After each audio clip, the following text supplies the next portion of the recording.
All indications are that the Giants are going to bench Daniel Jones, and a new QB will be playing when they come out of the bye week and they face the Tampa Bay Buccaneers. And on today's video, we are going to go brick by brick and try to figure out, should it be DeVito or should it be Drew Lock? I want to hear from you first, though, because I know there's a lot of people that want Tommy DeVito back under center. And there's probably some people that want to see Drew Lock. So let me know. Type 2 for Lock, type 15 for DeVito. Who do you want to see under center for this football team?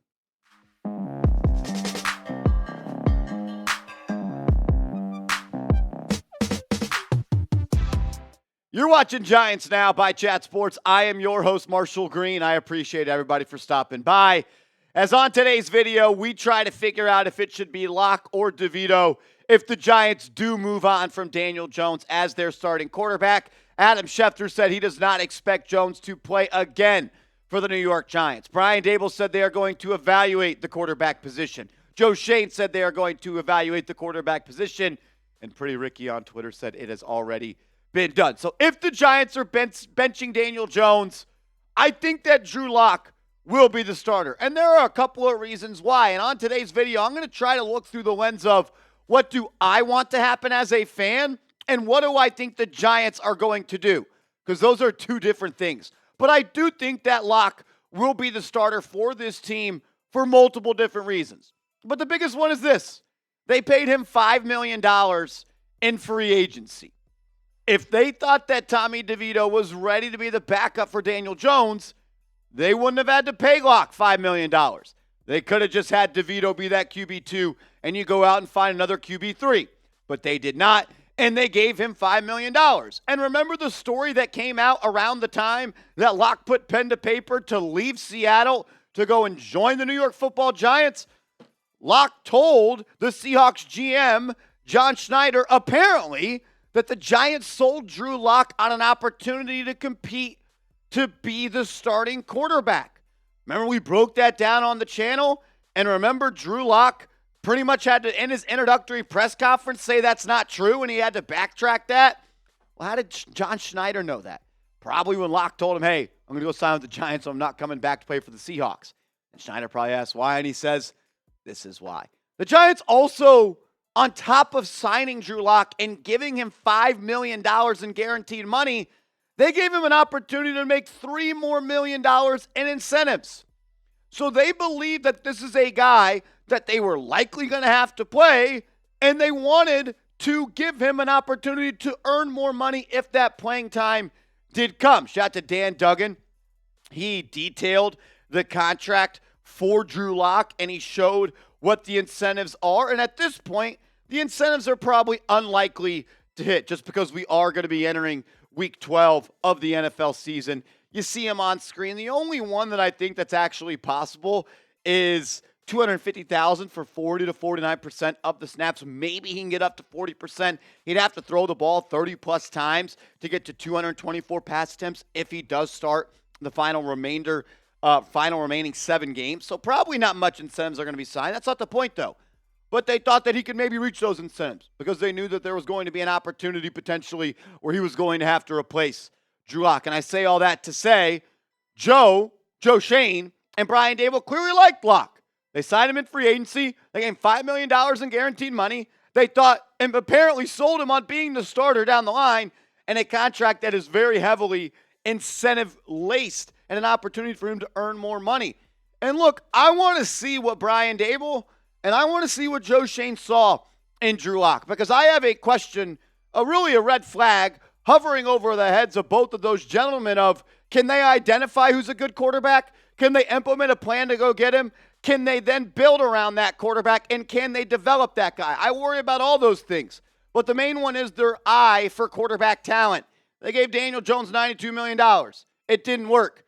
You went out and made signing Drew Lock a priority. I want to see what you saw and see if he can contribute in any fashion to help this team win football games. And honestly, there's a world where if things go well and Lock plays well, he can earn himself the right to be the bridge quarterback for next year. The Giants are cutting Daniel Jones. We know that. We know they're going to go out and draft a quarterback. But remember, free agency comes before the draft. And you don't want to enter the draft with only Tommy Cutlets on your roster. And Lock's a free agent. And wouldn't it be nice if Lock just becomes that bridge quarterback? Year 2 in the system. Year 2 with the organization. Year 2 with Daboll. And then maybe we get to week 3 or week 4, and there's a natural handoff from Lock to maybe Cam Ward or Shedeur Sanders. I think that makes a lot of sense. And I also think that Lock, whether you – look, there's going to be people that want the Giants to lose. There's going to be some people that want the Giants to win. And I understand both sides of that coin. But look, I believe the Giants are trying to win games. Brian Daboll is not a loser. He's not going to lose on purpose. And I think that Lock gives you the best chance to win. His last 4 starts in the National Football League. Week 15 of the 2023 season versus the Philadelphia 76ers, the Philadelphia Eagles. He beat them 20-17. He also had a 90-yard game-winning drive, completed 66% of his passes, threw for 208, and he had a game-winning touchdown to Jackson Smith and Jigba as they ran out with a W. What about in Week 14 of 2023 versus San Francisco, where he played well against a great defense? Yes, they did lose that game, but he completed north of 70% of his passes. He had 270 yards on 22 completions, and he threw 2 touchdowns. Yes, he did have two interceptions. I'll take that if you throw for 270 on 71% completion percentage. Didn't play all that well in his last 2 starts with the Denver Broncos in 2021, but you can see the completions compared to yards are much more than what we've seen with Daniel Jones. And throughout his time as a starter in this league, he's had some success. In his 23 starts, he's 9-14. Is it great? No. But it's a lot better than Daniel Jones being 3-14 in his last 17 starts. Daniel Jones is 3-14 in his last 17 starts, and he's thrown 10 touchdowns. Drew Lock threw 27 touchdowns in 23 games. He at least averages more than a touchdown per game. And also, I think that Drew Lock opens up this team.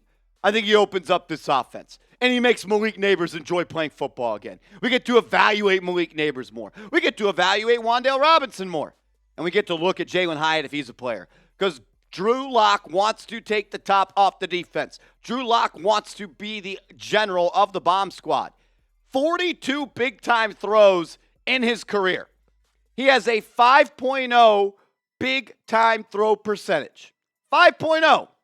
Daniel Jones in his last 4 seasons has a 1.8% big-time throw percentage. Daniel Jones has 25 big-time throws in the last 4 seasons. Drew Lock has 42. It'll just be more fun and an opportunity to score more points and an opportunity to evaluate the other offensive playmakers on this team. My plan is to start Drew Lock. If I was the coach, I would start Drew Lock, and the Giants are going to start Drew Lock. I'm going to commit to the run game because you've been a top 5 rushing offense since Tyrone Tracy became a starting running back. I'm going with Tracy, and I'm going with Singletary, and I'm going to establish the run game.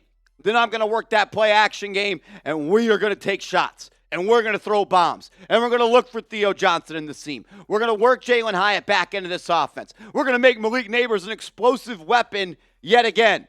Because since he returned from concussion protocol, he hasn't really done much. And I'm going to put more blame on the guy that's throwing him the ball than the guy that I think is still a really damn good player and is going to be a really good player in this league for a long time. Look, I 100% get the DeVito love. Some of those games last year were crazy. The Monday night win against the Green Bay Packers. He brought juice. He brought energy. And he reignited this fan base in this season last year. And I'll tell you why I think maybe DeVito should be the starter. And I'll give you my ultimate decision on who I think it should be and why. But first, I got to give a major shout out to our proud sportsbook partner, DraftKings. When you use the promo code NICSCHAT, make a $5 bet, you're going to get $200 instantly in free bets. The Emirates NBA Cup is here. You can win big getting in on the action at DraftKings Sportsbook, an official sports betting partner of the NBA.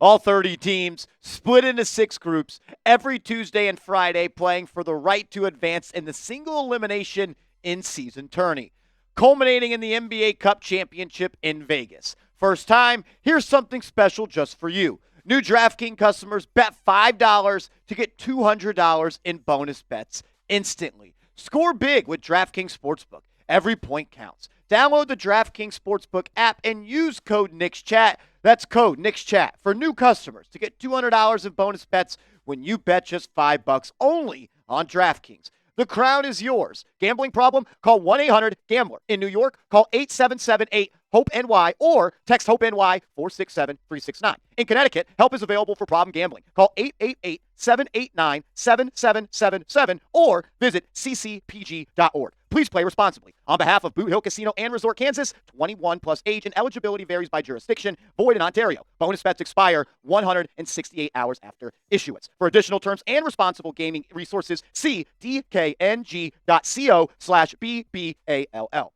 Shout out to DraftKings, our proud sportsbook partner. No Giants this week. They're on bye, so I couldn't get you a same-game parlay. But I got Smitty's slate for Week 11. Bills hosting KC. I think they're going to hand them their first loss. I think KC's been skating on thin ice lately. They're going to let one up to Buffalo in the regular season. Dolphins -7 against the Las Vegas Raiders. Keep in mind, these are all -110. Bet 11 to win $10 on these spreads. I think they're going to whoop up on Vegas. Vegas stinks, man. And then Seattle +6.5 heading to San Fran. It's a divisional matchup. I think it's too many points. Those games are always tight. Those games are always crazy. Lines and odds are subject to change on DraftKings. Bet $5 using our code NIXCHAT and get $200 in bonus bets for free. Shout out to Smitty. You can roll with his picks or you can fade his picks. Just play at DraftKings. Shout out to DraftKings for sponsoring today's show. All righty, let's talk about Mr. Cutlets, Tommy DeVito, Don Bosco Prep. Look, if Joe Schoen and Brian Daboll thought Tommy DeVito was ready to be the backup quarterback to Daniel Jones, as they also knew that injury guarantee could come into play and that the QB2 would eventually probably have to be the QB1, why did they go out and sign Drew Lock? You saw 6 starts last year from DeVito. If they felt confident in the tape and the product that DeVito put together in those 6 ball games, they could have just saved the $5 million, paid a veteran minimum QB3, and you could have allocated those funds elsewhere to build around this team. But they didn't choose to do that. They chose to pay Drew Lock. I think that tells you a lot you need to know. But also, there are reasons I think that DeVito maybe should be the guy. Look, last year was awesome. That's a stretch. Last year was – the Giants made the most out of last year by playing Tommy DeVito, at least in some people's eyes. I always thought it was kind of a joke. But you know what? He did decent in some games. Won 3 games for the Giants. Look, Giants haven't even won 3 games this year, so shout out to Tommy DeVito. DeVito has 3 wins in 6 starts in his career.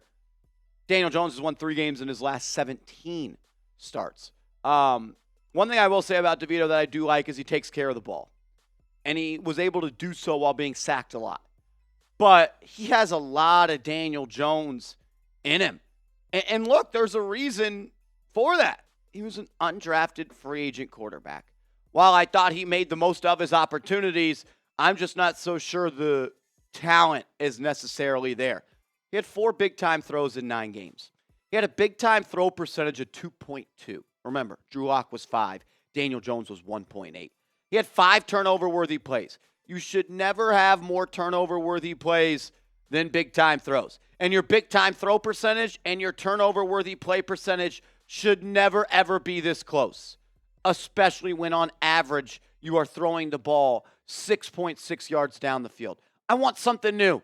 I want bombs away. I want an explosive offense. And even though I think DeVito maybe could win some games this year, maybe he goes and beats the Dallas Cowboys on Thanksgiving with the New York Giants, I don't want to watch dink and dunk, 6-yard throw after 6-yard throw. Most importantly, I want a quarterback that can evade a sack. I want a quarterback that can buy time. I want a quarterback that can reset the pocket, reset their feet, manipulate the pocket, not get sacked every time they're pressured. I understand the Giants' offensive line was maybe the worst in the National Football League history last year. 85 sacks through 3 quarterbacks. But the pressure to sack percentage, 37.4% of the time when Tommy DeVito was pressured, it was turned into a sack. That was number 1 in the National Football League last year. You know who number 2 was? Daniel Jones at 31.6%. I want someone that can extend the play. I want someone that can make a play. And I want someone that's going to take the top off the defense. I don't necessarily think that's Tommy DeVito. And I love the swag he plays with. Man, if there's a guy that could galvanize this locker room, that can get these people fired up to put some Giants butts in seats at MetLife Stadium and maybe not have them sell out their season tickets to opposing teams and rival teams, Maybe that is Tommy DeVito. Everyone loved this last year. It brought some excitement to the clown show that this organization was. And he brings what Daniel Jones lacks. I think he's a leader. I think people wanted to play for him. I know we don't like to say his name on this channel because he's a fraud and a liar and kind of a D-bag, but Saquon Barkley rallied around Tommy DeVito. Everyone rallied around him. The Jersey boy, the local kid, the weird-ass agent in the stands. I thought it was a joke, but, man, a lot of people were receptive to it, and they loved it. And I'm not going to bash anybody for that. At this point, when you're 2-8, you probably just want to wake up on Sunday and not want to hate your life for the next 4 hours when you watch this team. And maybe Tommy DeVito brings you that excitement. But at the end of the day, I think it's just better long-term for this organization to see first if it's Drew Lock. Maybe you give Drew Lock 4 games, a 4-game sample size. If he stinks, you bench him after that and give DeVito the final 3 games. But the reason why I would start Drew Lock is because, one, you paid him. And if he plays well, he could be your bridge QB for the next season to hand the job off to a rookie quarterback. And he's had more success in this league. He's got more talent. He was a second-round pick. Some people had a first-round grade on him. And I just think he gives you the best chance to win. And that's the microscope and the lens that I think the Giants are looking through. I want to see if the quarterback that Joe Schoen hand-selected in Drew Lock can do anything. Because I'm still worrying and wondering if he has an eye for QB talent. Why should the Giants start DeVito? He'll reignite the fan base. He'll give the locker room something to rally around. And there is a chance he shows improvement in his second season, and maybe he can be your long-term backup. Maybe there is a world where that happens. That could be a possibility. I think there are pros and cons to starting both of these players. Neither of them are taking the Giants to the playoffs. We're just trying to get to the end of the road. And some people want to do it with a lot of losses. And some people want to do it with a lot of wins. And I understand both sides of those arguments. And I understand both arguments for both QBs. So I'll ask you once again to pick a quarterback. If the Giants are benching Daniel Jones like we suspect, who do you want to see under center against Tampa Bay as we get to Week 12 of the NFL season? Type 2 for Lock, type 15 for Cutlets. And make sure you are following me on social media. I'm on Twitter. I'm on Instagram, @MarshallGreen_. Hit me up over there, and let's go Big Blue.